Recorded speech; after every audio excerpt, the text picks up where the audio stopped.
सलामी देगा समान गार्ड जनरल सैल्यूट सलामी सस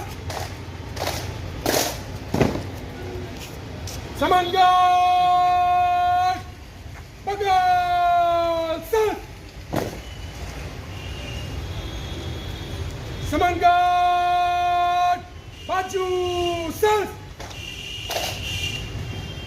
मत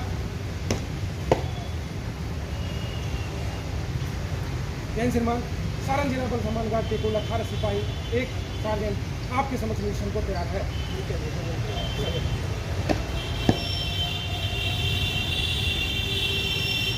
समान गार्ड बगल सर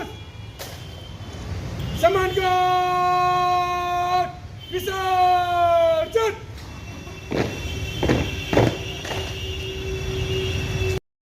क्या कहेंगे, क्या प्राथमिकताएं होंगी और लोगों की अपेक्षा बहुत ज़्यादा आपको एक सुपर कप के रूप में देखती है पब्लिक। कितने दिन रहेंगे यहाँ पर? विकास से कल ही मैंने अतिरिक्त प्रभार लिया था मुख्यालय के आदेश के आलोक में। आज जस्ट विजिट करने आया था यहाँ पे और एसपी छपरा आशीष से डिटेल में बात हो गई। अभी देखते हैं, पहले तो तीनों डिस्ट्रिक्ट को विजिट करना पड़ेगा, उसके बाद में उसके क्राइम पैटर्न समझ में आ जाएगा, बाद में क्राइम के जो ट्रेंड्स हैं वो समझ में आ जाएंगे। हालांकि मुजफ्फरपुर से अटैच्ड ये डिस्ट्रिक्ट है तो मुझे लगता है मोर और लेस सेम ही पैटर्न होगा, लेकिन एक बार सब एसपी से डिस्कस करने के बाद उसको मैं कुछ कह पाऊँगा। बेसिकली सबसे इम्पोर्टेंट मेरे लिए ये है कि मैं इंस्टीट्यूशन में बिलीव करता हूँ। एसपी का जो इंस्टीट्यूशन है वो उसके स्ट्रॉन्गनेस पे, उसके स्ट्रेंथ पे मैं बिलीव करता हूँ। तो जो कुछ भी एसपी एक्शन लेंगे यहाँ पे, प्रोएक्टिव एक्शन लेंगे, रिएक्टिव एक्शन लेंगे, उसके साथ हमेशा मैं रहूँगा। मेरा मार्गदर्शन का एक काम उनके लिए रहेगा। जो कुछ भी एक्शन या रिएक्शन की जो बातें हैं वो एसपी की ओर से होनी चाहिए और मैं एक गार्जियन की तरह उनको गाइड करने के लिए यहाँ पे आया हूँ। तो सारण जिला अंतर राज्य बॉर्डर लगता है, क्राइम का कई सारा कांड लगता है उत्तर प्रदेश से लगता हुआ है, उसको लेकर क्या पहल होगी?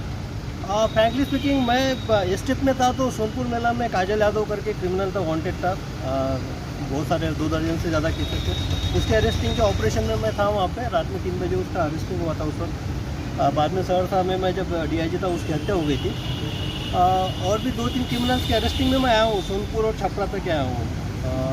अभी गोपालगंज और सिवान में उस टाइप से कभी मैं इस स्टेप पे भी कोई क्रिमिनल पकड़ने का कोई मौका मिला नहीं और इस क्षेत्र में मैंने कभी काम भी नहीं किया।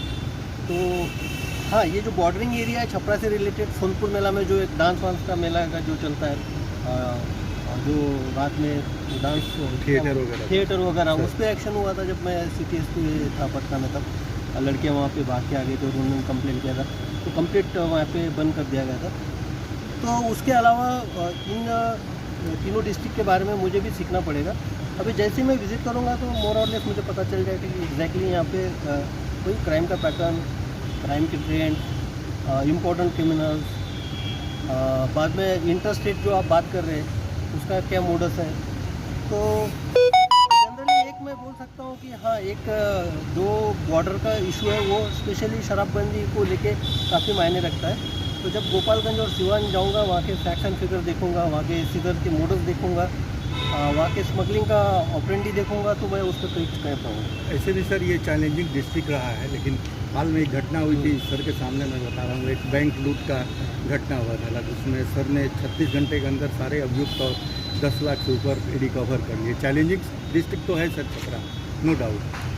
चैलेंज हर डिस्ट्रिक्ट चैलेंजिंग ही होता है और चैलेंज देखने का पैरामीटर अलग हो सकता है। तो एक सिंपल से ही रेप की घटना भी अब मेरे लिए बहुत बड़ी चैलेंज की होती है। एक हत्या की जो प्रोफेशनल की जो हत्या होती है वो भी एक चैलेंज होता है। लेकिन हाँ, जिस तरह से एक डिटेक्शन हुआ है बैंक रॉबरी का, वो काफ़ी सराहनीय है। और ब्रीफ में इसने बताया आशीष ने ह्यूमन इंट के बेसिस पे उन्होंने किस टाइप से उसको डिटेक्ट किया और 36 घंटे के अंदर उसका रिकवरी भी किया। तो पुलिस के लिए सबसे इम्पोर्टेंट यही होता है, जब जहाँ तक मेरी पुलिसिंग की बात है एज अ पर्सनल एक्सपीरियंस है, एक तो जो प्रॉपर्टी ऑफेंसेस होते हैं, रॉबरी, लूट वगैरह, उसमें आपकी रिकवरी क्या है। अरेस्ट तो आप कर लेते हो लेकिन रिकवरी क्या है। तो रिकवरी के बाद उसका एक पैरामीटर समझ में आता है कि नहीं पुलिस का इफिशिएंसी किस टाइप से है। और दूसरी बात है कि अगर कोई क्राइम होता है, क्राइम होने के बाद क्या आप लोग भी चलाते हो उस क्राइम को, 2 दिन चलता है, समाज में चर्चाएं होती है, लेकिन सबसे बड़ी बात यह है पुलिसिंग के हिसाब से कि उसका कन्विक्शन आता है कि नहीं आता है, यानी एंड तक ले जाता है कि नहीं जाता है। जो